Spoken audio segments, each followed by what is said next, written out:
Selamat pagi anak-anak. Assalamualaikum warahmatullahi wabarakatuh. Waalaikumsalam warahmatullahi wabarakatuh. Pada pertemuan minggu kemarin kita sudah belajar tentang pendapatan nasional. Nah, pada pertemuan kali ini kita akan belajar tentang kebutuhan manusia. Kebutuhan manusia ya, pada dasarnya kebutuhan manusia itu berkaitan dengan kelangsungan hidup dan kepuasan yang diinginkan.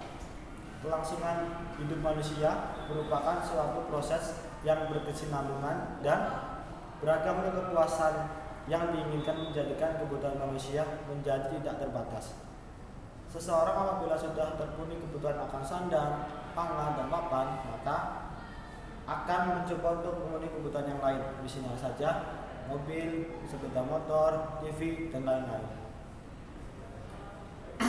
Kebutuhan manusia ternyata tidak hanya yang bersifat nyata saja, tetapi ada juga kebutuhan manusia yang bersifat abstrak atau tidak nyata. Contohnya saja kebutuhan akan rasa aman, rasa nyaman, dan lain sebagainya. Penyebab tidak terbatasnya kebutuhan manusia itu antara lain sebagai berikut, yaitu ada 5. Yang pertama, semakin bertambahnya jumlah penduduk. Yang kedua, kemajuan ilmu pengetahuan dan teknologi. Yang ketiga, taraf hidup semakin meningkat. Yang keempat, lingkungan pergaulan atau tempat tinggal. Dan yang terakhir, tingkat kebudayaan manusia semakin maju. Berikut ini kita akan mencoba mengenal macam-macam kebutuhan manusia.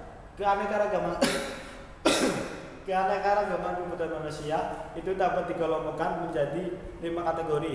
Yang pertama, kebutuhan manusia berdasarkan intensitas kegunaannya, kebutuhan manusia berdasarkan waktu, berdasarkan sosial budaya, berdasarkan sifat, dan yang terakhir, kebutuhan manusia berdasarkan subjek yang membutuhkan. Langsung saja, yang pertama, kebutuhan manusia menurut intensitas kegunaan. Itu ada 3. Yang pertama, kebutuhan primer. Kebutuhan primer disebut juga kebutuhan pokok atau dasar, yaitu kebutuhan yang harus dipenuhi karena sangat penting bagi kelangsungan hidup manusia. Contohnya kebutuhan akan sandang, pangan, dan papan. Yang selanjutnya ada kebutuhan sekunder. Kebutuhan ini timbul karena kebutuhan primer sudah terpenuhi. Contohnya saja sepeda motor, TV, mobil, dan lain-lain.